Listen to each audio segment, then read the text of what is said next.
ദൈവത്തിന് ധന്യവര തിരുനാമം വാഴ്ത്തപ്പെടുമാറാകട്ടെ. ഈ നല്ല നിമിഷത്തിലൊരു പുതിയ ചിന്തയുമായി നിങ്ങളുടെ മുൻപിലേക്ക് കടന്നു വരികയാണ്.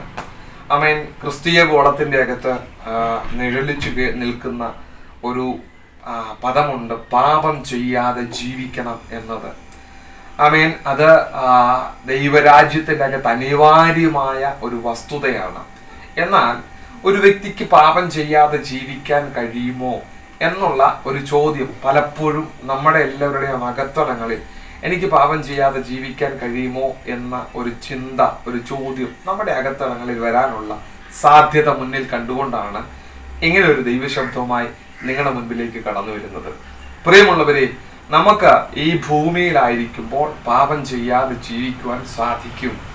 ആമേൻ. ഒരു പക്ഷെങ്കിൽ ഞാനിവിടെ പറഞ്ഞു വരുന്ന ഈ സാഹചര്യങ്ങളെ പ്രതി ഞാൻ പറഞ്ഞു വരുന്ന കാര്യങ്ങൾ നിങ്ങൾക്കൊരു പക്ഷേ മുൻപ് അറിയാവുന്നതായിരിക്കാം. എങ്കിലും അറിയാത്ത ആരെങ്കിലും എൻ്റെ ശബ്ദം കേൾക്കുന്നുവെങ്കിൽ അവർക്ക് പ്രയോജനമാകട്ടെ എന്ന് ആഗ്രഹിച്ചുകൊണ്ടാണ് ഇന്ന് സംസാരിക്കുന്നത്. ആമേൻ. ഹല്ലേലൂയ. ഇതിനാധാരമായിട്ട് തിരുവചനത്തിൽ നിന്ന് ഒരു വേദഭാഗം വായിക്കുവാൻ താല്പര്യപ്പെടുക. ലൂക്കോസ് എഴുതിയ സുവിശേഷം 15-ാമത്തെ അധ്യായം 11, 12, 13 വേദഭാഗങ്ങൾ. ഈ 3 വേദഭാഗങ്ങൾക്കകത്ത് ആമേൻ ഒരു വസ്തുത കിടപ്പുണ്ട്. യേശു കർത്താവ് തന്റെ ശിഷ്യന്മാർക്ക് അല്ലെങ്കിൽ നമുക്ക് പറഞ്ഞു തരുന്ന ഒരു ഉപമയാണ് ഇവിടെ കിടക്കുന്നത്. ഈ വാക്യങ്ങൾ ഒന്ന് വായിക്കുവാനായിട്ട് താല്പര്യപ്പെടുക.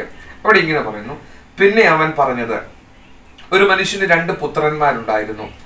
അവരിൽ ഇളയവൻ അപ്പനോട്, അപ്പ വസ്തുവിൽ എനിക്ക് വരേണ്ടുന്ന പങ്ക് തരണം എന്ന് പറഞ്ഞു. അവൻ അവർക്ക് മുതൽ പകുത്തു കൊടുത്തു. ഏറെ നാൾ കഴിയും മുമ്പ് ഇളയ മകൻ സകലവും സ്വരൂപിച്ച് ദൂരദേശത്തേക്ക് യാത്രയായി അവിടെ ദുർനടപ്പുകാരനായി ജീവിച്ചു വസ്തു നാനാവിധമാക്കി കളഞ്ഞു. പ്രിയമുള്ളവരെ, ഈ തിരുവചനത്തിന്റെ അടിസ്ഥാനത്തിൽ ഒരു വ്യക്തിക്ക് പാപം ചെയ്യാതെ ജീവിക്കാൻ പറ്റുമോ എന്നുള്ള ഒരു ചിന്തയ്ക്കുള്ള മറുപടി ഞാൻ നിങ്ങൾക്ക് നൽകി തരാൻ താല്പര്യപ്പെടുകയാണ്. ഇവിടെ ആമേൻ തിരുവചനം പറയുകയാണ്, ആമേൻ ഹല്ലേലൂയ, അപ്പനെ വിട്ട് ദൂരദേശത്തേക്ക് പോയി ഒരു മകൻ ദുർനടപ്പുകാരനായി ജീവിച്ചു. അപ്പോൾ ഇന്ന് പകൽക്കാലം നമ്മൾ മനസ്സിലാക്കേണ്ട ഒരു യാഥാർത്ഥ്യമുണ്ട്. ഈ ഭൂമിയിൽ തന്നെ എനിക്കും നിങ്ങൾക്കും പാപം ചെയ്യാതെ നീതിമാന്മാരായി ജീവിക്കാം എന്ന ഒരു യാഥാർത്ഥ്യം നമ്മൾ മനസ്സിലാക്കുക. ആമേൻ. എങ്ങനെയാണ് ജീവിക്കാൻ കഴിയുന്നത് എന്നാണ് ഞാൻ ഇനി പറഞ്ഞു വരുന്നത്. Amen hallelujah. തിരുവചനം പറയുകയാണ്, നമ്മെല്ലാവരും പാപികളാണ് എന്ന് വചനം പറയുന്നുണ്ട്. ദൈവത്തെ അന്വേഷിക്കുന്നവരും ആരുമില്ല. പക്ഷെങ്കിൽ എനിക്ക് കഴിയുമോ എന്നുള്ള ഒരു ചോദ്യം ഒരു വ്യക്തിയുടെ അകത്തളങ്ങളിൽ വന്നാൽ നിശ്ചയമായും നിങ്ങൾക്കതിന് കഴിയും.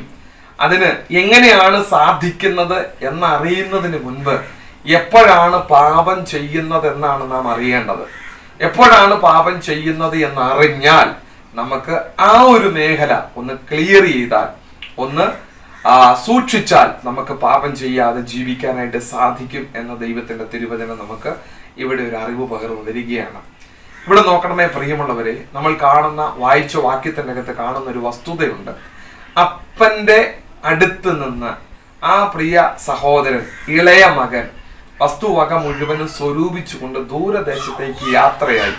ദൂരദേശത്ത് ചെന്നതിന് ശേഷം അപ്പനുമായിട്ടുള്ള ബന്ധം അകന്നു മാറിയതിനു ശേഷം അവിടെ ദുർനടപ്പുകാരനായി ജീവിച്ചു. ഒരു മനുഷ്യൻ പാപിയായി തീരുന്നത് ദൈവമായിട്ടുള്ള ബന്ധത്തിന്റെ അകത്ത് നിന്ന് അകലം പാലിക്കുമ്പോഴാണ് ഒരു മനുഷ്യൻ പാപിയായി മാറുന്നത്. ആമേൻ. ദൈവത്തിന്റെ തിരുവചനം ഇപ്രകാരം വിളിച്ചു പറയുന്നു.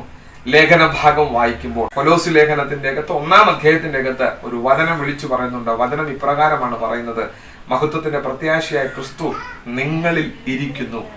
എന്റെ അകത്തിരിക്കുന്ന ക്രിസ്തുവിനെ ഞാൻ ഉപേക്ഷിച്ച്, അല്ലെങ്കിൽ എൻ്റെ അകത്ത് ക്രിസ്തു ഇല്ല എന്ന ആ ഒരു ചിന്തയാണ് എന്നെ കൊണ്ട് പലപ്പോഴും പാപം ചെയ്യിക്കുന്നത്.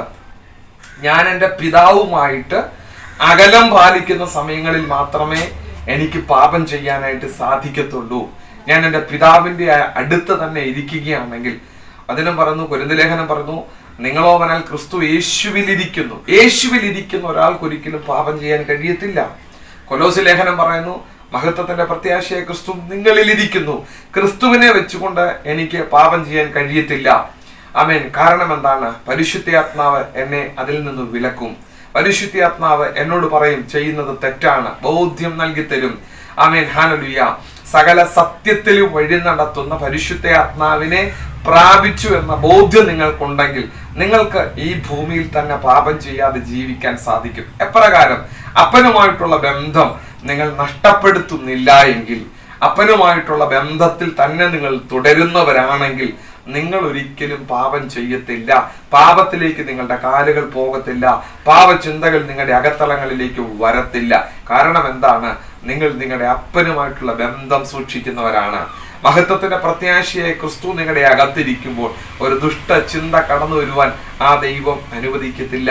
നിങ്ങൾ ക്രിസ്തു യേശുവിന്റെ അകത്താണ് ഇരിക്കുന്നതെങ്കിൽ ആ ഇരിക്കുന്ന ഇടത്തേക്ക് പിശാചിൻ്റെതായ സാഹചര്യങ്ങൾ കടന്നു വരത്തില്ല. ആമേൻ, ഹല്ലേലൂയ. ഈ ചിന്തകൾക്കകത്തുനിന്ന് നമുക്ക് മനസ്സിലാക്കാൻ, അല്ലെങ്കിൽ ഈ വേദഭാഗങ്ങൾക്കകത്തു നമുക്ക് മനസ്സിലാക്കാൻ പറ്റുന്ന ഒരു യാഥാർത്ഥ്യം, അപ്പനിൽ നിന്ന് അകന്നുപോയ മകൻ പാപം ചെയ്തു, ദുർനടപ്പുകാരനായി തീർന്നു.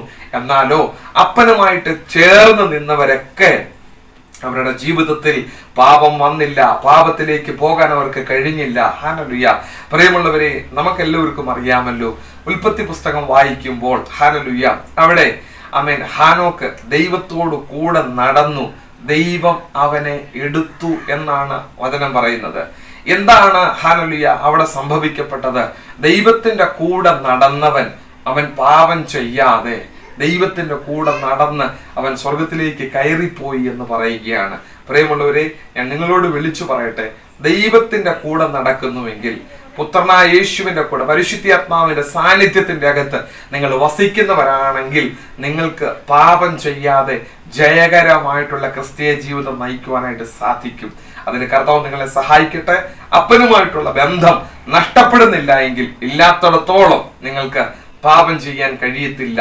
പാപിയാകാതെ ഇരിക്കണമെങ്കിൽ അപ്പനുമായിട്ടുള്ള ബന്ധം നഷ്ടപ്പെടാതെ അപ്പനോട്, പിതാവിനോട് ആ മകൻ ചേർന്നിരുന്നിരുന്നുവെങ്കിൽ അവനൊരിക്കലും ദുർനടപ്പുകാരനാകത്തില്ലായിരുന്നു. അതുപോലെ ആമേൻ, ഹല്ലേലൂയ, പാപം ചെയ്യാതെ ജീവിക്കണമെങ്കിൽ പിതാവായ ദൈവത്തോട് ചേർന്ന് നിന്ന് ആ നല്ല ക്രിസ്തീയ ജീവിതത്തിന്റെ അകത്ത് ആമേൻ സന്തോഷത്തോടെ ജീവിക്കാൻ കർത്താവ് നിങ്ങളെ സഹായിക്കട്ടെ എന്ന് ആത്മാർത്ഥമായി പ്രാർത്ഥിച്ചുകൊണ്ട് വാക്കുകൾക്ക് വിരാമം കുറിക്കുന്നു. കർത്താവ് നിങ്ങളെ ധാരാളമായി അനുഗ്രഹിക്കട്ടെ.